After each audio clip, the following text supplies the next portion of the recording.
नमस्कार, मैं अनीता चौधरी और न्यूज़ अड्डा पे आप सभी का स्वागत है। जय भारत, जय हिंद। और किसान आंदोलन का जो विभत्स रूप सामने आया है, जिसमें मासूम जानें चली गई हैं और उसको लेकर के जिस तरह से राजनीति इस तरह से खूनी हो गई है, हैवानियत की हदें पार कर रही है और राजनीतिक महत्वाकांक्षाएं इतनी तेज हो गई हैं कि लाशों की सीढ़ी बनाकर ये राजनीतिक महत्वाकांक्षा जो है विपक्ष की, वो सत्ता की कुर्सी तक पहुंचना चाहती है। खून से रंगे पांव उन्हें मंजूर है, लेकिन सत्ता हर हाल में चाहिए। मकसद सत्ता हासिल करना नहीं, बल्कि मकसद पहला जो है वो है विरोध करना। विरोध की राजनीति अब खूनी होती जा रही है, जो लाशों की बौछार लगा रही है। और इन्हीं लाशों के बीच में राजनीति जिस तरह से गरमाई, उसके कुछ सच्चे पहलू हम आपको वीडियो और फोटो के ज़रिए दिखाना चाहते हैं। सबसे पहले दिखाना चाहते हैं वो वीडियो जिसमें भिंडरवाला का टी शर्ट पहने हुए, खालिस्तान के नारे लगाते हुए ये लोग किसान आंदोलन को अपना समर्थन दे रहे हैं और इसे किसान आंदोलन का स्वरूप देने की कोशिश कर रहे हैं। ये उस जगह पे हो रहा है जहाँ पे इस देश का केंद्रीय राज्य गृह मंत्री पहुँचा हुआ है और उस प्रदेश का उप मुख्यमंत्री पहुँचा हुआ है। सुरक्षा के लिहाज से ये जगह जाहिर सी बात है बेहद सेंसिटिव हो जाता है और सिक्योरिटी में कोई भी इंट्रूजन हो ये कतई बर्दाश्त नहीं किया जाएगा। ये साफ बात है, ये क्लियर इंस्ट्रक्शन होता है जब इस तरह के वीआईपी मूवमेंट में इस तरह के हंगामे होते हैं और इस तरह के लोगों का जमावड़ा होता है।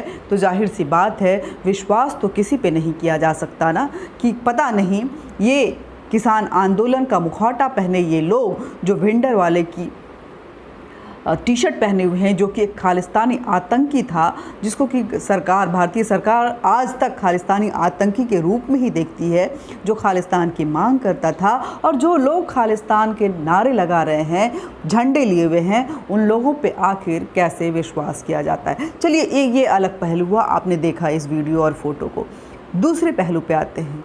दूसरा पहलू ये है कि बार बार ये कहा जा रहा है कि गृह राज्य मंत्री के बेटे की जीप रौंदती हुई भीड़ को चली गई। विजुअल दिखाने जा रही हूँ इस भीड़ में और फोटो के जरिए आपको बताने जा रही हूँ कि अगर जो विजुअल सामने आ रहा है उसको अगर आपकी आंखें ना खोल दें तो आप भी भौचक्का रह जाएंगे इन विजुअल को देख के। और देखिए, जब ये जीप जा रही है और थोड़ी आगे बढ़ी है तो इसका विंड स्क्रीन और पीछे का स्क्रीन जो है वो टूटा हुआ है।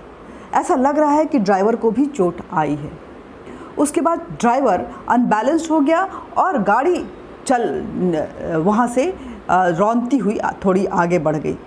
लेकिन उसके बाद क्या हो गया, देखिए इस वीडियो में कैसे पंजाबी में ये जो उग्र सो कॉल्ड किसान आंदोलन के नाम पे जो ये दरिंदा टाइप के का भीड़ यहाँ पे जमा हुआ है, वो किस तरह से बोल रहा है कि गाड़ी पलट, ये पंजाबी में बोला जा रहा है, गाड़ी पलट, मार मार मार, इस तरह की बातें बोली जाती है, साफ सुनाई दे रहा है। तो आखिर गाड़ी किसकी पलटने की बात हो रही थी और किसको मारने की बात हो रही है? हमने देखा कि गाड़ी पलटी भी, और उस पलटी हुई गाड़ी से जो ड्राइवर निकला वो गृह राज्य मंत्री के बेटे का ड्राइवर, उनके घर का ड्राइवर था। और उस ड्राइवर को से इस वीडियो में देखिए कैसे पूछा जा रहा है ज़बरदस्ती कि बताओ, तुमको मंत्री ने भेजा है ना, हमें मारने के लिए भेजा है। वो बोल रहा है कि नहीं। और जब वो नाकार दिया तो उसके बाद उसकी मार कर वहाँ पे हत्या कर दी गई। आप समझ सकते हैं कि कितना विकृत मानसिकता के साथ और कितनी सोची समझी राजनीति के साथ ये सारी चीज़ें हो रही थी। स्ट्रैटेजी बिल्कुल क्लियर था कि हंगामे को वो रूप देना चाहिए है और बनावटी ढंग से स्क्रिप्ट बिल्कुल तैयार थी और बनावटी ढंग से इस तरह का प्रोपेगेंडा तैयार करना है, स्क्रिप्टिंग इस तरह से करनी है कि कुछ लोगों की जानें ज़रूर जाएं और इस तरह की स्क्रिप्टिंग हो, विजुअल को इस तरह से दिखाया जाए ताकि दोष जो है वहाँ मौजूद गृह राज्य मंत्री और सत्ताधारी पार्टी पे आए। तो आपने देखा कि ड्राइवर को मार दिया गया, भीड़ मार रही है उसको, लेकिन इसके बाद क्या हुआ आप समझ सकते हैं कि अगर गाड़ी पलटी है, ड्राइवर पकड़ा गया है और वो मारा गया है, तो उसी गाड़ी में अगर गृह राज्य मंत्री का बेटा बैठा हुआ है तो वो कहाँ है, कैसे भाग पाया वो कहाँ है। ये बात आप समझ सकते हैं कि गृह राज्य मंत्री बार बार बोल रहे हैं कि उनका बेटा वहाँ पे उस गाड़ी में मौजूद नहीं था, पलटी हुई गाड़ी भी लगभग खाली सी नज़र आ रही है, तो गृह राज्य मंत्री का बेटा उसमें नहीं था और ड्राइवर को अगर मार दिया गया तो क्या गृह राज्य मंत्री के बेटे आशीष मिश्रा को नहीं मारा जाता? ऐसा लगता है आपको? उनकी पिटाई नहीं होती? ज़रूर होती, लेकिन वो बिल्कुल आज भी एक खरोच नहीं उनको आई हुई है, कुछ नहीं हुआ है, गाड़ी पलटी हुई है। तो ये सारी परतें जो हैं मैं आपके सामने रख रही हूँ, प्लीज़ इसको समझने की कोशिश कीजिए, अपनी आंखें खोलिए और इस तरह के खूनी राजनीति और प्रोपागेंडा से इस देश को बचाना है, हमारे समाज को बचाना है, हमारे परिवार को बचाना है, हमारे किसान भाइयों को भी बचाना है, क्योंकि इमोशंस में बह के वो हो सकता है उस भीड़ में पहुँच जाएँ और जब भीड़ में पहुँचे तो अगला टारगेट वो भी हो सकते हैं। बहुत ही बड़ा कोइंसिडेंस है ये कि उसी वक्त में प्रियंका गांधी वहाँ जो है वो उत्तर प्रदेश में मौजूद थी, लखनऊ में थी, और जैसे ही ये खबर आती है वो निकल पड़ती हैं और उनकी जो आवाज़ें हैं, उनकी जो बातें हैं, वीडियो में देखिए वो किस तरह से भड़का रही हैं और उग्र करने की कोशिश कर रही हैं, अपने आप को विक्टिमाइज दिखाने की कोशिश कर रही है। कोई उनको छू नहीं रहा है, लेकिन वो बोल रही है कि मुझे मारा गया है, मुझे ऐसे किया गया है, मेरे साथ असॉल्ट हुआ है।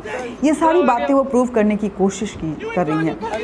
एक बात मान के चलिए, कहीं ना कहीं ऐसा लग रहा है जिस तरह से उनको रूमर डिटेंड करके रखा गया है, वो भले वहाँ पे झाड़ू लगा रही हैं और सारी चीज़ें कर रही हैं, जो इस साजिश की सुई है वो कांग्रेस की तरफ मुड़ती हुई नज़र आ रही है, आम आदमी पार्टी के साथ, और उसकी मास्टरमाइंड में कहीं ना कहीं प्रियंका गांधी का भी इन्वॉल्वमेंट नज़र आ रहा है। यही वजह है कि भले प्रियंका झाड़ू लगा लें, वहाँ पे बैठी हुई हैं और तरह तरह के वीडियो बना के वो पोस्ट कर रही हैं कि आप बताइए किसानों का क्या होगा, लेकिन ड्रोन से जहाँ वो बैठी हुई हैं वहाँ पे निगरानी रखी जा रही है कि किस तरह के व्यक्ति आ जा रहे हैं, क्या हो रहा है। इन सब के बीच में कांग्रेस कार्यकर्ता जो हैं वो जहाँ पे सीतापुर में उनको डिटेन करके रखा हुआ है वहाँ पे वो धरना प्रदर्शन कर रहे हैं। लेकिन एक बात जान लीजिए कि इन सब के बीच में जो पोस्टमार्टम रिपोर्ट आई है, जो बोला जा रहा था कि गोली चलाकर पुलिस ने किसानों की हत्या कर दी है, अभी तक पोस्टमार्टम रिपोर्ट में किसी भी किसान की मौत जो है वो गोली लगने की वजह से नहीं हुई है। तो ये सारी चीज़ें जो हैं वो सामने आ रही हैं। तथ्य बेहद डराने वाला है और ऐसा लग रहा है कि आने वाले चुनाव जैसे जैसे नज़दीक आएंगे इसका रूप जो है और भयावह और विभत्स होता जाएगा। सजग रहने की ज़रूरत है, सचेत रहने की ज़रूरत है। ये देश हमारा है, समाज हमारा है, हमारा परिवार है, ये किसान भाई हमारे हैं। जो मारे जा रहे हैं वो भी हमारे हैं और जो मर रहे हैं वो भी हमारे हैं और जो इस अपराध में संलिप्त हैं वो भी हमारे हैं। हमें अपनों को बचाना है और जो आपराधिक माइंड के लोग इस तरह के घटनाओं को अंजाम देकर कहीं ना कहीं विदेशी एजेंडा जो है वो भारत में लागू करने की कोशिश कर रहे हैं, उनका बहिष्कार करने की ज़रूरत है। भारत को बचाना है। जय भारत, जय हिंद। ये सच्ची आवाज़ है, तथ्यों के साथ आपके सामने रख रही हूँ। ज़्यादा से ज़्यादा वीडियो को शेयर कीजिए, लाइक कीजिए, सब्सक्राइब कीजिए, बेल बटन दबाइए ताकि आप तक नोटिफिकेशन पहुँचता रहे। जय भारत, जय हिंद।